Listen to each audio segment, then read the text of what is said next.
If you have somebody that understands that there is a disparity somewhere and they're willing to put in the work and you can see measurable, tangible impact of that work, that's a huge deal. And I think that would be a green flag if you were to see that progress over time, because it isn't about how you start, it's how you finish and the journey along the way. Yeah, overtly, if you're going to sit there and go, I'm an 11. What? Yeah. My measurements go to 11. Hey, you just go ahead and you turn the speakers up to 11, I guess. When you're walking through a room or a rickety staircase, I guess. But yeah, if you're not going to at least be realistic about your struggles, it's going to be an easy, like, immediate no. Like, obviously. So, I mean, and also, if you're trying to get your start early, like, and find somebody and pick them out of obscurity because you know they're going places, I mean, that kind of gives you a little bit of not a pass. I don't want to say that. That's not the right word, right? Right. I'm saying, like, it gives you a little bit of, what did you call it one time? We talked about relationship goggles.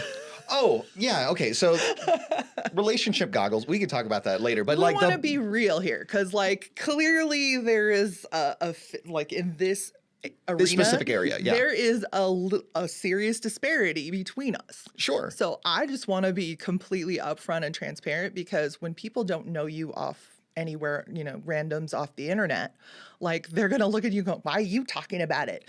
You look at you. It's like, yeah, look at me. Yeah, Trust right. me.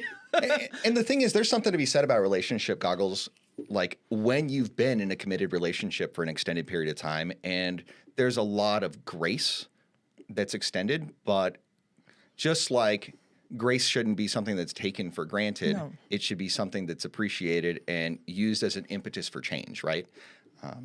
That's, thanks for bringing that up. It's pretty straightforward stuff. I wanted to be transparent about it. Sure. And it's interesting because, like, I don't really harp too much on, like, obesity as far as BMI, right? Because I tell you what, if the proportions are right, the scale could say some things, but if you're looking a certain kind of way, man, I'm down.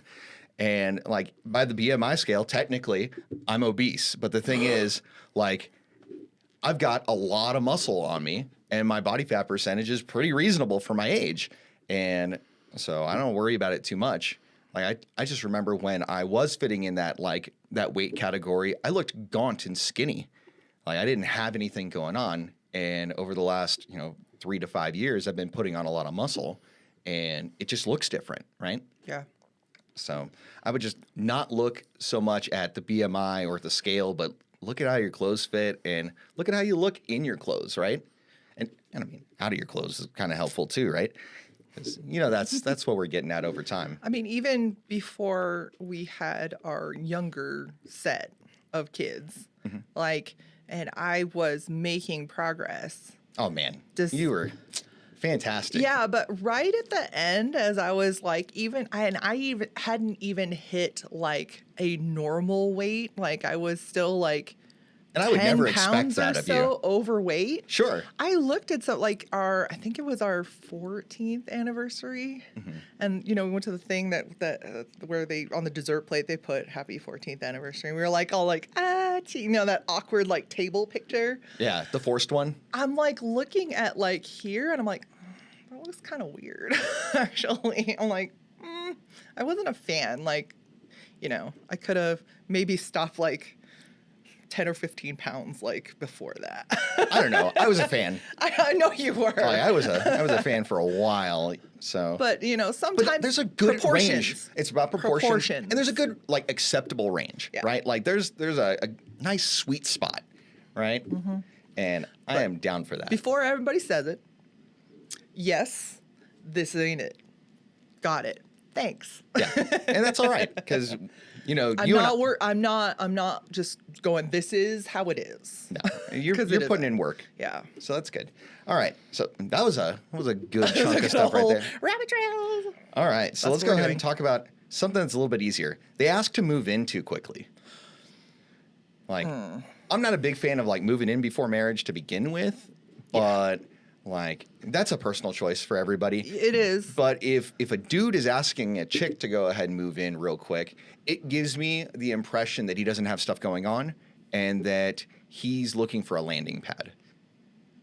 right? And then whereas on the woman's end, if she is asking to move in too quickly, it's like trying to rope him in and like control his time in a lot of ways. And this is another one of those things where people say, "Oh, it's like do whatever makes you happy. If you found the one, you found the cool." And then, but if you really got people to be honest about their impressions about it, their actual thoughts and reactions to that kind of stuff, one, there are some like it doesn't line up with that like, oh, just do what makes you happy kind of thing. People go, what is happening here? You know, there's a little bit of pearl clutching, and in this egalitarian world, it is perceived very differently between men and women. Oh yeah, absolutely. Like men to men, men to women, and vice versa. Like everywhere, every which way. It's another one of those double standards. Oh man, there's a ton of double standards, and it's not necessarily that the double standards are bad. Sometimes it's biologically driven, and it's one of those, reality of life kind of things. Definitely, but like if you're gonna toe that line, that progressive egalitarian line, act in accordance. Like take it, Whoa, be honest. We can't have any of that in my backyard. This is what is normally what happens. This is what we're here to kind of go. If you're gonna be that way, act that way. Like if you think that, if you're gonna say it, do it. Like, but it's just like, what is happening here, guys? Let's think about it. I think a lot of people just aren't prepared for that, right? Yeah. Is they see things and they have a visceral reaction to things, whereas they don't know how to put those feelings and those thoughts into words, right? It's just we're articulating. We're saying the weird thing. Yeah, and that's okay, right? It reminds me of Jonathan earlier this week, one of our employees, trying to explain like a term to us. He was calling something in a game swingy, and I'm like, well, what do you mean by that? What does it mean for something to be swingy? And he was just like, I can't explain it. It's a feeling, and I'll know it when I see it. I can demonstrate it. And he just was struggling to go ahead and put words to that feeling, which is fine, right? Young dude, like Yeah. he's going places, and we're super happy to have him on staff, but he's a really interesting guy, and he just had a really tough time putting that set of feelings and circumstances into words that other people can have common understanding with. See, it's another free service we offer here. Yeah. You're welcome. We're saying the weird thing. That's okay. We'll say the weird thing. All right. So next is they describe their ex in a negative way only. Yeah.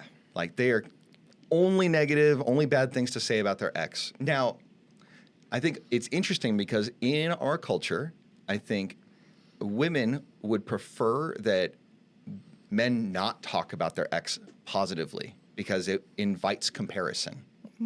Right. However, I think women would be remiss if they were to go ahead and think of that as a good thing, to go ahead and shut that down. Because if he is putting on a front for you because he's trying to appeal to your sensibilities, he's not telling you the whole story. And you're going to have, blinders on to what he really thinks and how he really feels. And when you act in such a way that is grossly negative, it really hurts your ability to get his genuine thoughts when you want him to share with you what he really feels. Yeah. And I mean, it also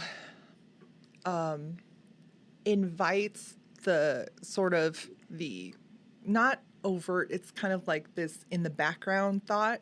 It's like, what does he say about you when you weren't there?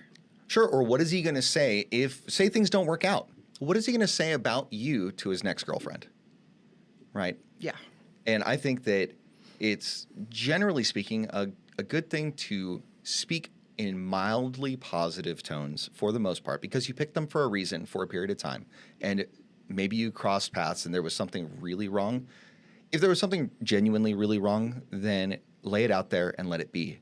But I think for the most part, most people are just average folks, and they have good, admirable qualities about them. Mm-hmm. And it's okay to talk about that and not like instigate some like comparison. Yeah.